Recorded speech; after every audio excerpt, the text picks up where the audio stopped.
Formula కేసులో Basheerbagh ED ఆఫీసులో 5 గంటలుగా IAS అధికారి అరవింద్ కుమార్ ను విచారిస్తున్నారు అధికారులు. ఎఫ్ఈఓ కంపెనీలకు అక్రమంగా 55 కోట్ల బదలాయింపు వెనుక అసలేం జరిగిందనే కోణంలో ప్రశ్నిస్తున్నారు. కేటీఆర్ ఒత్తిడితోనే రూల్స్ పాటించకుండా 55 కోట్లు బదిలీ చేశారనే ఆరోపణలు ఉన్నాయి. ఇందులో అరవింద్ కుమార్ పాత్రపై ప్రశ్నిస్తున్నారు ఈడీ అధికారులు. ఈ కేసులో ఇప్పటికే ఏసీబీ ఎఫ్ఐఆర్లో A1 గా కేటీఆర్, A2 గా ఐఏఎస్ అరవింద్ కుమార్, A3 గా హెచ్ఎండిఏ మాజీ చీఫ్ ఇంజనీర్లను చేర్చారు. నిన్న ఏసీబీ విచారణకు అరవింద్ కుమార్, ఈడీ విచారణకు బిఎల్ఎన్ రెడ్డి హాజరయ్యారు. నిన్న వారు ఇచ్చిన డేటా ఆధారంగానే ఇవాళ ప్రశ్నిస్తున్నారు ఈడీ అధికారులు. అరవింద్ విచారణలో కీలక అంశాలకు సంబంధించి డేటా సేకరిస్తున్నారు. ఫార్ములా ఈ-రేస్ వ్యవహారంలో ఎఫ్ఈఓ, ఎస్ నెక్స్ట్ జెన్, హెచ్ఎండిఏకు మధ్య జరిగిన ఒప్పందాలపై ప్రస్తుతం విచారణ కొనసాగుతోంది. మరిన్ని అప్డేట్స్ అనిల్ అందిస్తారు.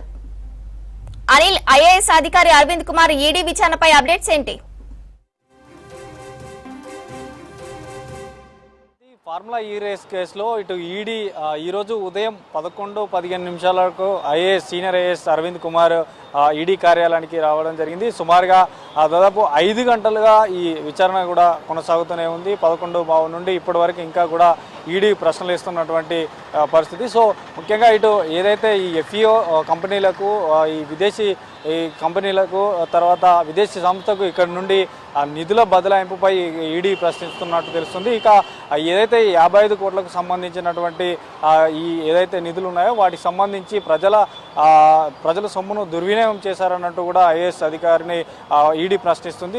దాదాపు 5 గంటలుగా ఈడీ కార్యాలయంలోనే senior IAS officer Arvind Kumar ఉన్నారు. సో నిన్న కూడా ఇటు ఏసీబీ అధికారులు కూడా దాదాపు అతన్ని కూడా నిన్న ఉదయం నుండి సాయంత్రం వరకు విచారించినటువంటి పరిస్థితి. సో ఈరోజు కూడా పొద్దున్న నుండి ఇప్పటి వరకు కూడా ఇంకా ప్రశ్నిస్తూనే ఉంది.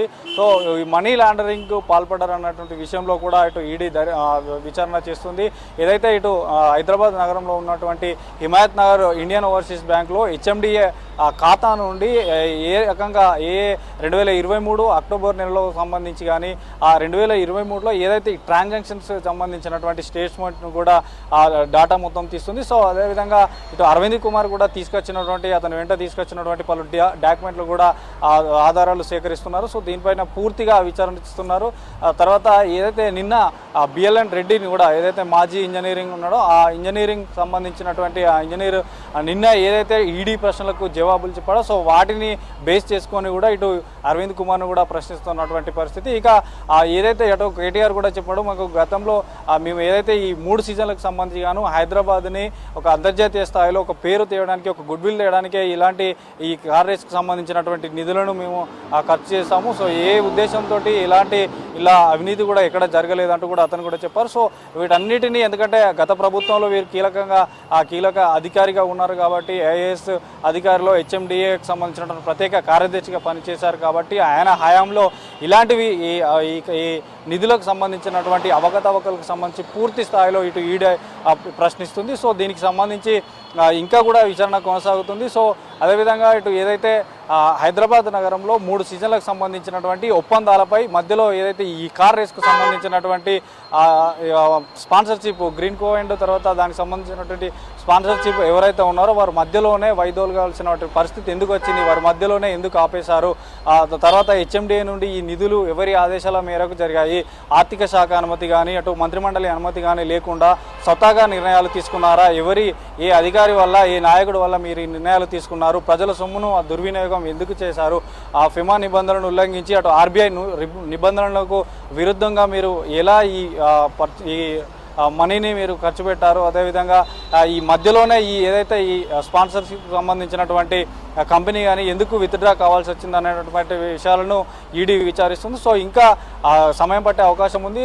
సుమారుగా మాత్రం 5 గంటలుగా సీనియర్ ఐఏఎస్ అధికారి అరవింద్ కుమార్ని మాత్రం ఇంకా విచారిస్తుంది. మరోవైపు అటు ఏసీబీ ఆఫీస్లో కూడా అటు మాజీ మంత్రి బీఆర్ఎస్ పార్టీ వర్కింగ్ ప్రెసిడెంట్ కేటీఆర్ను కూడా అక్కడ ఇంకా విచారణ కొనసాగుతుంది. సో ఇక్కడ కూడా నిన్న బిఎల్ఎన్ రెడ్డిని కూడా దాదాపు 8 గంటల వరకు విచారించి తర్వాత మళ్ళీ కూడా ఈడీ పిలిస్తే విచారణకు రావాల్సిందంటూ కూడా చెప్పినటువంటి పరిస్థితి. సో అదే కూడా నిన్న బిఎల్ఎన్ రెడ్డి ఏవైతే ఈడీ వేసినటువంటి ప్రశ్నలకు జవాబులు ఇచ్చాడో మరి ఈరోజు ఇటు అరవింద్ కుమార్ కూడా అవే ప్రశ్నలు ఇస్తాడా, ఏమైనా కొత్తగా ఇంకేమన్నా ఉంటాయా? ఎందుకంటే ఒక ఐఏఎస్ అధికారి నియమ నిబంధనలకు విరుద్ధంగా పని చేయకూడదు, ఎందుకంటే ఒక బాధ్యత గల అధికారిగా ప్రజలకు సేవలు అందించేటువంటి ఒక అధికారి కాబట్టి ఇలాంటి ఇష్యూలో ఈయన పాత్ర ఏంటిది అనేటువంటి విషయాలపై పూర్తిగా సమగ్రంగా సుదీర్ఘంగా కూడా పొద్దున్న నుండి ఇప్పటివరకు ఇంకా వీడి విచారిస్తూనే ఉంది. సో ఇంకా విచారణ మాత్రం ఇంకా కొనసాగనుంది. ఇంకో 2 గంటల్లో లేదా 3 గంటల ప్రాంతంలో ఐఏఎస్ అధికారి ఈడీ విచారణ అనంతరం బయటికి వచ్చేటువంటి అవకాశం ఉంది. సో మళ్ళీ తర్వాత కూడా ఈడీ విచారణకు మళ్ళీ పిలిస్తే కూడా రావాలంటుందా, మరి ఎలాంటి మెసేజ్ వస్తుంది అన్నది వేచి చూడాల్సింది శ్రవంతి.